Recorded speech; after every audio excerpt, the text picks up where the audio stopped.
سەردانی پارتی پێشکەوتنخوازی کوردی سووریا لە بارەگای ناوەندی کۆمەڵە.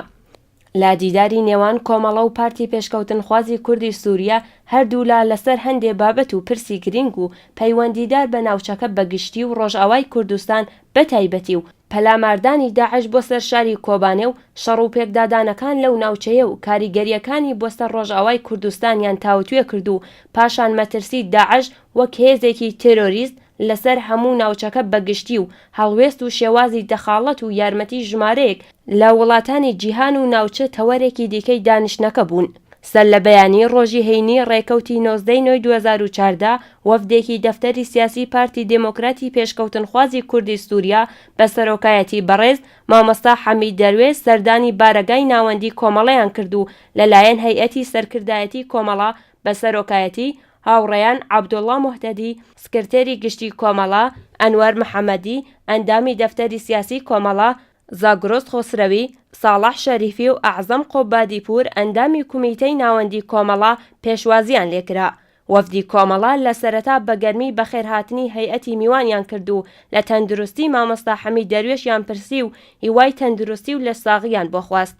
هەر لە درێژەی ئەم دیدارەدا هەردوولا لەسەر هەندێک بابەت و پرسی گرنگ و پەیوەندیدار بە ناوچەکە بەگشتی و ڕۆژئاوای کوردستان بەتایبەتی و پەلاماردانی داعش بۆ سەر شاری کۆبانێ و شەڕ و پێکدادانەکان لەو ناوچەیە و کاریگەریەکانی بۆ سەر ڕۆژئاوای کوردستانیان تاوتوێ کرد و پاشان مەترسی داعش وەک هێزێکی تێرۆریست لەسەر هەموو ناوچەکە بەگشتی و هەڵوێست و شێوازی دەخاڵەت و یارمەتی ژمارەیەک لە وڵاتانی جیهان و ناوچە تەوەرێکی دیکەی دانیشتنەکە بوون.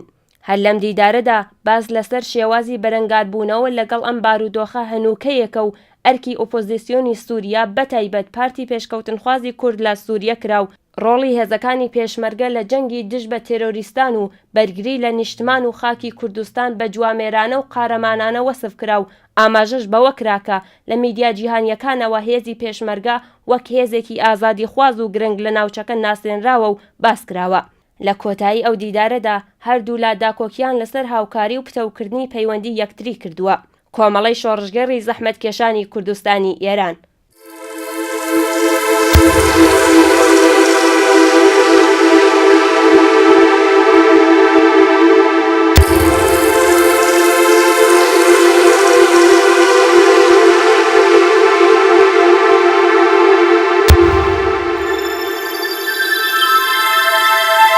پەیوەستبوونی پۆلێکی دیکە لە لاوانی خەباتکاری کوردستان بە ڕیزەکانی کۆمەڵە. پۆلێکی دیکە لە لاوانی شۆڕژگەڕی کوردستان پاش تێپەڕاندنی دەورەی سیاسی و نظامی پەیوەست بوون بە ڕیزەکانی کۆمەڵەوە.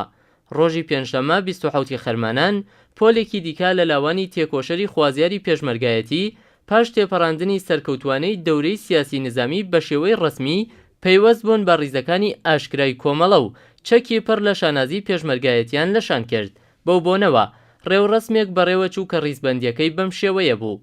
سەرەتا بە سرودی بانگەواز سرودی ڕسمی کۆمەڵە ڕێوڕسمەکە دەستی پێکرد. پاشان یەک دەقا بێدەنگی بۆ ڕێزگرتن لە یادی شەهیدانی کۆمەڵە و سەرجەم شەهیدانی ڕێگای ڕزگاری بزوتنەوەی هەقوازانەی گەلی کورد ڕاگیرا. لە درێژەدا هاوڕێ لوتفوڵڵاپور ناسراو بە مامۆ بەرپرسی فێرگەی کۆمەڵە وتارێکی پێشکەش بە ئامادەبووان کرد. پاش خوێندنەوەی وتارەکەی پەلی شەهید قادر مارا و چەک و کارتەکانیان لەدەست هاوڕێ کەیوان کەریمی یەکێکی دیکە لە بەرپرسانی فێرگا وەرگرت. دواتر پەلی شەهید قادر مارا و سرودی ڕێی خەباتیان پێشکەش بە بەشداربوانی ڕێوڕسمەکە کرد. هەر لەم پەیوەندیەدا پەیامی پەلی شەهید قادر مارا و لەلایەن هاوڕێ مهدی مارا و بە زاراوەی هەورامی خوێندرایەوە. هەر لە درێژەی ئەو ڕێوڕسمە لەلایەن هاوڕێ شێرکۆ ڕەشیدی پەیامی پۆلێکی دیکە لە لاوانی خوازیاری پێشمەرگایەتی کۆمەڵە لە بەشی پەزیرش کە چاوەڕوانی کردنەوەی دەورەکەیانن خوێندرایەوە. بەشی دووهەمی ئەم ڕێوڕسمە تەرخان کرابوو بۆ شادی و هەڵپەرکێی بەشدار بووان.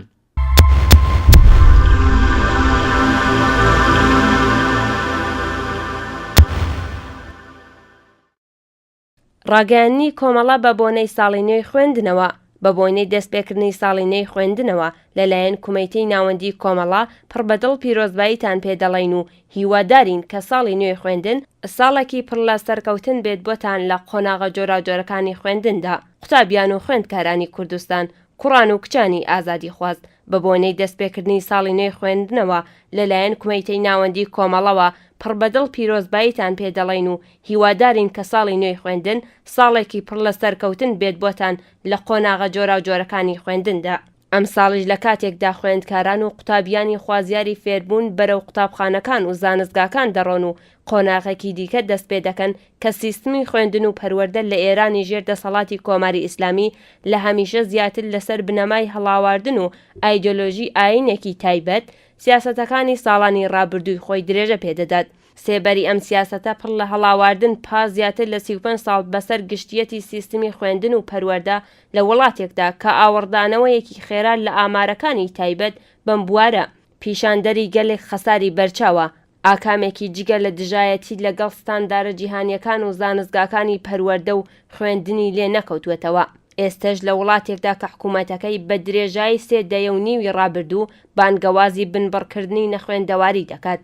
بە وتەی جێگری وەزارەتی فێرکردن و پەروەردە زیاتر لە 20 میلیۆن نەخوێندەوار و کەم خوێندەواری لە گروپی تەمەنی نێوان 10 تا 49 ساڵ تێدایە. ئەم ئامارانە ئەگەرچی لە مەیدانی واقعی کۆمەڵگا لەوە زیاترە کە بەرپرسانی دەوڵەتی ئاماژەی پێدەکەن. سەرباری ئەوەش هێشتا ڕەوتی واسهێنان لە خوێندن و بێهیوایی بە داهاتووی خوێندن و پەروەردە لە ئێران بە زۆر هۆکاری وەک فەلاکەتی ئابووری، سیستمی سەقەت و نازانستی پەروەردە، سێبەری ئەمنیەتی لەسەر ناوەندەکانی خوێندن و هەڵاواردنی ڕۆژانە و هێتت ڕوو لە زیادبوونە. لەلایەکی دیکەوە ئەگەرچی لە یاسای پێنجەمی کۆماری ئیسلامی و لە خاڵەکانی 15 و 19 و 22 و 23دا بە فەرمیدان بەوە دانراوە کە نابێت لەبارەی کولتوری و کۆمەڵایەتیدا هەڵاواردن هەبێت و خوێندنی نەتەوەکانی دیکەی ئێران بەڕەسمی ناسراوە. بەڵام دەیبینین لە 35 ساڵی ڕابردوودا کۆماری ئیسلامی تەنانەت یاساکانی خۆشی بەڕێوە نابات و منداڵانی نەتەوە جیاوازەکانی ئێران لە دەرس خوێندن بە زمانی دایکی خۆیان بێبەش کراون. کەواتە لە سیستمی پەروەردەیەکدا کە بەشی زۆرینەی منداڵانی قوتابی سەر بە نەتەوە جیاوازەکانی دانیشتووی ئێرانن، هێشتا تەنیا بە زەبری زمانی نەتەوەی باڵادەست سیاسەتی تاک زمانی لە ناوەندەکانی خوێندن و قەدەغەبوونی خوێندن بە زمانی دایکی نەتەوەکانی دیکە وەک گەورەترین هەڵاواردنی پەروەردە لە ئێران و وەک زایەڵەی ڕوانگەی ئەمنیەتی حاکم ڕەچاو دەکرێت. ئەم سیاسەتە لە سەردەمگەلێکی دیاریکراودا هەوڵ دراوە بەڕواڵەت بگۆڕدرێت و لە ئاکامدا بەگشتی بەڵێنە درۆینەکانی سەردەمی ڕفۆرمخوازانی دەوڵەتی هەتا سەردەمی ڕۆحانی دەستکایەکی پرۆپاگەندی سەردەمی هەڵبژارنەکان بۆ ڕاکێشانی خەڵکی ئەم ناوچانە و بردنەسەرەوەی ڕێژەی دەنگەکان بۆ پشتیوانی لە خۆیان بووە. ئاشکرایە کە پاراستنی زمان پاراستنی بەشێکی هەرە گرنگی شوناسی نەتەوەیەکە و بەردەوام بوون و پارێزگاری لە کولتوری هەر نەتەوەیەک کاریگەری ڕاستەوخۆی هەیە لەسەر خەمڵێنی کەسێتی و گەشەی کولتوری ئەو کۆمەڵگایەش. لە جارنامەی جیهانی مافی مرۆڤیشدا بە ئاشکرا پێداگری لەسەر بەڕەسمی نەناسینی خوێندن بە زمانی دایکی کراوە و دەوڵەتەکان بانگەشە دەکات بۆ ئەوەی ئەو مافە بەڕەسمی بناستن و ڕێزی لێ بگرن. ڕێگەنەدان و قەدەغەبوونی ڕێکخراوەکانی سربەخۆی قوتابیان و خوێندکاران بە دوور لە چاودێری بەسیج و حراسەتی ناوەندەکانی خوێندن بربەستێکی دیکە و سیاسەتێکی دژە زانستیەکە ڕێگە لە وزە و چالاکیە سربەخۆکانی ئەم توێژە گرینگە و پڕبایەخەی کۆمەلگا دەگرێت و بەرەو داهاتوویەکی پڕ لە هەڵدێر و نادیار پاڵیان پێوە دەنێت. بە کورتی سوکایەتی توندوتیژی ئاخاوتنی و ئەمنیەتی کردنی ناوەندەکانی زانست و خوێندن بەرهەمی ڕوانینی ئایدۆلۆژیەکی سیستمی حاکمە بۆ پرسی خوێندن و هەوڵ بۆ ئیسلامیزەکردنی یەکجارێکی ئەم بوارە. هاوکات بنەماڵە هەژار و کرێکاریەکان لە بەرەبەری ساڵی نوێی خوێندندا لە هەموو توێژێک زیاتر دەکەونە ژێر گوشاری باری قورسی جێبەجێکردنی پێویستیەکانی منداڵە قوتابی و خوێندکارەکانیانەوە. ڕەنج و مەینەت و کەمتوانایی ماڵی بنەماڵەی زەحمەتکێشانی کۆمەلگا و کاردانەوە نەرێنیەکانی ڕۆژانەی لەسەر زەین و دەرونی بێبەشترین و هەژارتنی قوتابیانی ناوەندەکانی خوێندن بێشەرمی و ڕسوایی گەورەی حاکمیەتێکە کە وەک هەموو پەلەڕەشەکانی دیکە لەسەر کارنامەی ئەزموونی حکومڕانیەکی لەم بوارەدا ماوەتەوە. سەرەڕای ئەم لەمپەرانە خوێندکاران و قوتابیانی سربەزێ و لە کوردستان هەوڵیان داوە بە شێوەی جیاواز دەنگی ناڕەزایەتی خۆیان بە گوێی سیستمی زاڵ و بەرپرسانی بگەێنن و بەشێک لە چالاکیەکانی خۆیان بە شێوەیەکی سربەخۆیانە و یان بە کەڵگوەرگرتن لە دەرفەتە بەرتەسکەکاندا ئۆرگانیزە کردووە و زیندوی جمۆجۆڵ و هەست و خواستی نێوخوازی خۆیان لە بواری گەلی جیاوازدا پیشان داوە. بێگومان خوێندکاران و قوتابیانی سربەزێ و بێر سەرمایە گرنگ و پڕبایەخەکانی داهاتووی کۆمەڵگەکەمانن کە دەبێ بەڕوانگەیەکی زانستی ڕێز لە خواست و پێویستەکانیان بگیردرێت بە هیوای سەرکەوتنی خۆری ڕووناکی بەخشی زانست بەسەر تاریکی جەهل و خۆرافەدا. 29 خەرمانانی 1393 هەتاوی بەرابەر لەگەڵ 20 سپتامبری 2014 کۆمەڵەی شۆڕژگەڕی زەحمەتکێشانی کوردستانی ئێران.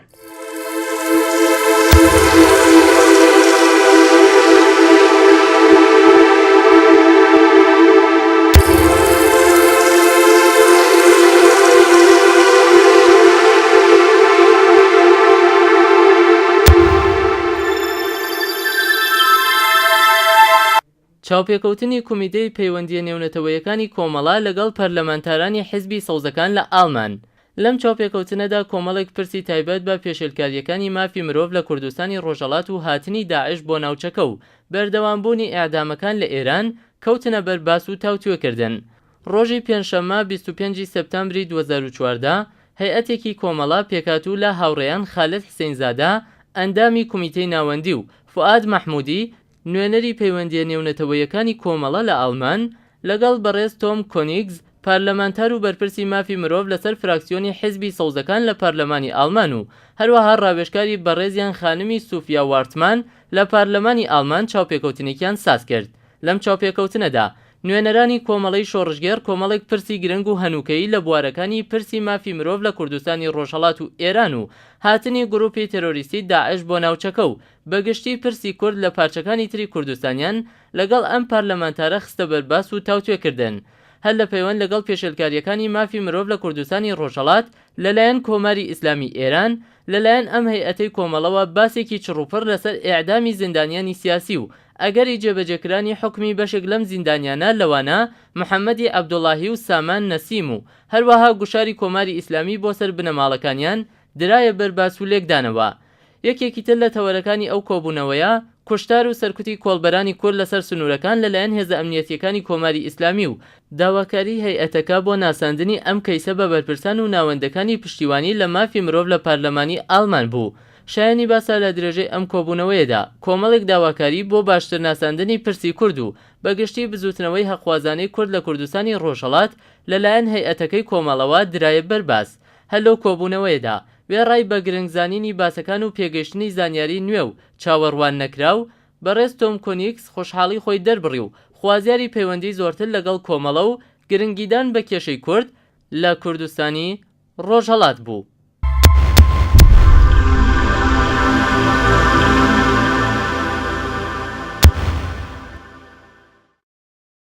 کۆنفرانسێک لە ژێرناوی دادپەروەری بۆ کوردی ئێران لە پارلەمانی هۆلەند بەڕێوەچوو بە بەشداری وتاربێژی بەڕێز عەبدوڵڵا موحتەدی سکرتێری گشتی کۆمەڵەی شۆڕژگێڕی زەحمەتکێشانی کوردستانی ئێران کۆنفرانسی دادپەروەری بۆ کوردی ئێران لە پارلەمانی وڵاتی هۆلەند بەڕێوەچوو. ڕۆژی دووشەمە 29 سپتامبری 2014 لە شاری دێنهاج لە پارلەمانی هۆلەند کۆنفرانسێک لە ژێرناوی دادپەروەری بۆ کوردی ئێران بەڕێوەچوو. ئەم کۆنفرانسە لەسەر داوای تۆڕی نێودەوڵەتی مافی مرۆڤ لە کوردستانی ئێران و ڕێکخستنی لەلایەن ڕێکخراوی یوئینپۆ ڕێکخراوی نەتەوە بێدەوڵەتەکان بەڕێوەچووە. ئەم کۆنفرانسە دۆستانی بیانی کورد قسەکەرانی ئەسڵی دەبن. جێگەی ئاماژەیە هەروەها بەڕێز عەبدوڵڵا موحتەدی سکرتێری گشتی کۆمەڵەی شۆڕژگەڕی زەحمەتکێشانی کوردستانی ئێران لەگەڵ کەسایەتیە بیانیەکاندا یەکێک لە وتاربێژانی سەرەکی ئەم کۆنفرانسەیە کە لەلایەن ڕێکخرانی ئەم کۆنفرانسەوە بانگهێشت کراوە. ئەم کۆنفرانسە ئامادەکاریە بۆ کۆنفرانسێکی گەورەتر کە لە سێمانگی داهاتوودا لە بارگەی یەکێتی ئوروپا لەسەر کوردەکانی ئێران دەبەسرێ.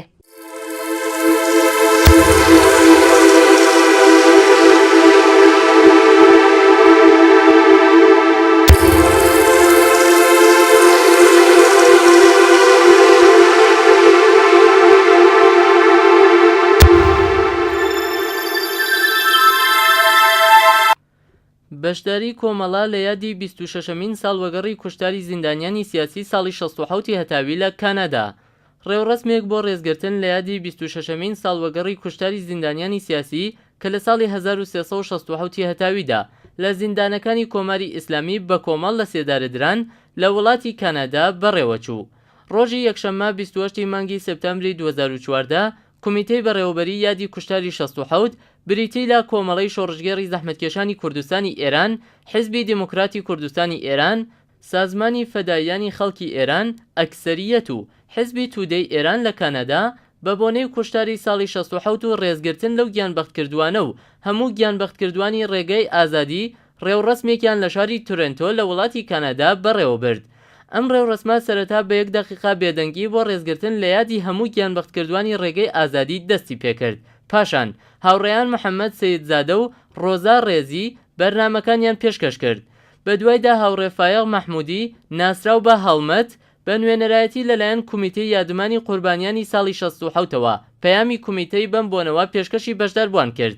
بە دواییدا دکتۆر ڕەزا فانیەزدی مامۆستای زانکۆ لە ئەمریکا لەسەر پرسی کوشتاری 67 و دکتۆر ئەشکبوس گالۆوی مامۆستای زانکۆ لە ئەمریکا کاریگەری ئەشکەنجە لەسەر جەستە و ڕۆحی ئینسان و شێوەی ئەشکەنجەکان لە ڕژیمە دیکتاتۆریەکاندا قسە و باسییان پێشکەشی بەشداربووانی ئەمیا دەکرد. درێژەی ئەم ڕێوڕسمە بە ئاهەنگ و سرودی شۆڕژگەڕانە بە بەشداربوونی هونەرمەندان گەلاوێژ محەممەدی و یاری ڕزاییەوە بەردەوام بوو. جێگەی ئاماژەیە لە ماوەی ڕێوڕسمەکەدا چەندین شاری شۆڕژگەڕانە لەلایەن کاک سەید محەممەد و ڕۆزا و شاعرانی دیکە پێشکەشی بەشداربووانی ڕێوڕسمەکە کرا.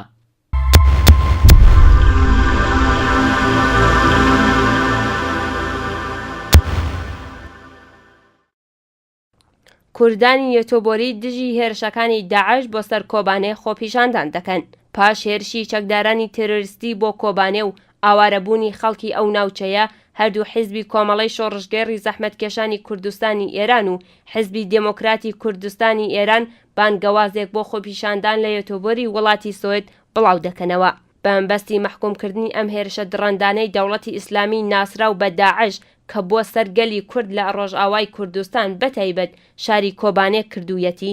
خۆپیشاندانێک بە بانگەوازی کۆمەڵەی شۆڕژگەری زەحمەتکێشانی کوردستانی ئێران و حیزبی دموکراتی کوردستانی ئێران و لە شاری یەتۆبۆری لە مەیدانی گۆستاڤ ئادلۆڤتۆری بەڕێوە دەچێت. ئەم خۆپیشاندانە ڕۆژی شەمەی داهاتوو ڕێکەوتی 4 دەی 2014 کاتژمێر 1 تا 3 ڕێک دەخرێت. لە بانگەوازەکەی ئەم دوو حیزبەدا داوا لە هەموو خەڵکی ئازادی خواز و حیزب و لایەنە سیاسیەکان کراوە بەدەم ئەم بانگەوازە بڕۆن و بەشداری ئەو خۆپیشاندانە بکەن.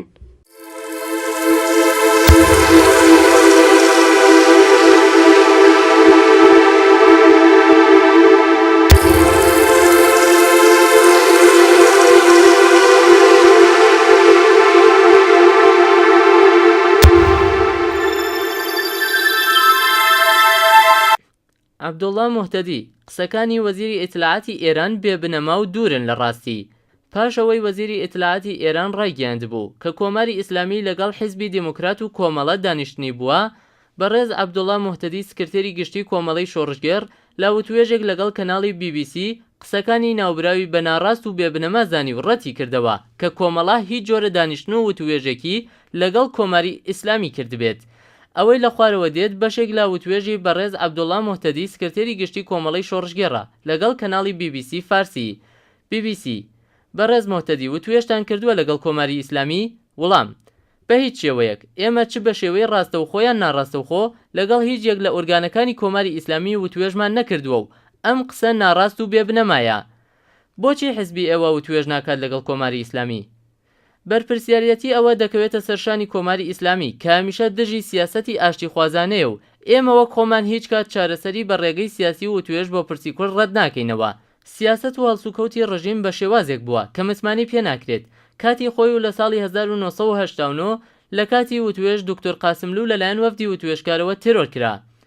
لاتان وایە ئێستا کە دۆخەکە گۆڕاو ناکرێت وتوێژ بکەن؟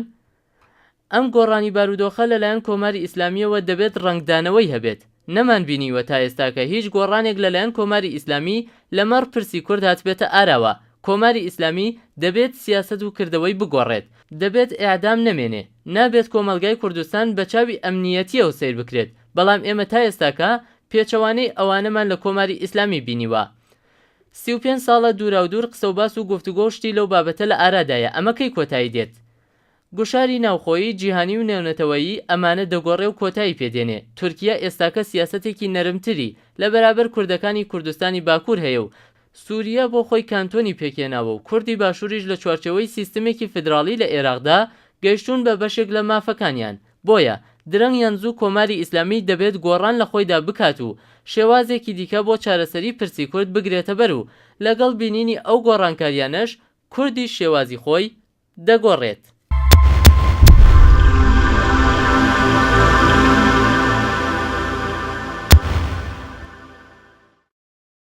عەبدوڵڵا موحتەدی بەرگری کۆبانێ و بیرهێنەرەوەی ڕابردووی پڕ لە شانازی و بەرگری پێشەنگانەی کوردەکانی ڕۆژهەڵاتە. هاوڕێ عەبدوڵڵا موحتەدی سکرتێری گشتی کۆمەڵەی شۆڕشگەڕی زەحمەتکێشانی کوردستانی ئێران لە لاپەڕەی فەیسبووکی خۆیدا پشتیوانی خۆی لە بزوتنەوەی جوڵە کۆمەڵایەتیەکان کردووە و کە لە شارەکانی کوردستانی ڕۆژهەڵات بۆ پشتیوانی لە شاری کۆبانێ کەوتوەتە ڕێ. لە ناوخۆی کوردستانی ڕۆژهەڵات بزوتنەوەیەک بۆ پشتیوانی لە کۆبانێ خەریکە ڕێک دەکەوێت. ڕاگەیاندنەکان کۆبوونەوە و جوڵە جەماوەریەکان ئاشکراتر و بەرفراوانتر دەبێت. کەسایەتیە فەرهەنگی و هونەریەکانیش ڕۆڵێکی گرنگ و پێشەنگیان گرتووەتە ئەستۆ. جوڵەیەکی بەجێگە و پڕبایەخە بەتایبەت کە کوردانی ڕۆژهەڵات لە دژوارترین دۆخی دیکتاتۆری و خەفەقاندا خەریکن ئەم حەرەکەت و جوڵەیە وەڕێ دەخەن. ئەمە تەنیا پشتیوانیەکی سادە نییە، بەڵکو لە ناخی خۆیدا جۆرێک خەبات و تێکۆشانە. خەباتێک لە بەرگری نەتەوەی کورد لە سووریە و لە کۆبانێک کە لە بەرامبەردا داعش دەکاتە ئامانج و لە پاڵێشیدا کۆماری ئیسلامی ئێران. بەشداری چالاکانەی شاری سنە لەو جوڵەیە ڕوون و هەڵگری مانای تایبەتە. شاری سنە کە خۆی پتل لە سێدەیە لەمۆ پێشگەماڕۆی قورس و خوێناوی 24 ڕۆژەی سەربەرزانە و بە شانازیەوە تێپەڕاند و ئەوەش لە سەردەمێکدا کە نەستەرۆکی ڕێکخراوی نەتەوە یەکگرتوەکان بەرگریان لێدەکرد و نەڕاگەیاندنە نێودەوڵەتیەکان لە سەردێڕی گرنگترین هەواڵەکان باستیان لێوە کرد. فڕۆکەیەکیش ئەگەر بوو بێت تەنیا فڕۆکەی دوژمن بوو. بەشداریکردنی چالاکانی خەباتکار لە ڕیزەکانی پێشەوەی شەڕ و خۆڕاگری لە بەرهەمەکانی ئەو دەورانەیە.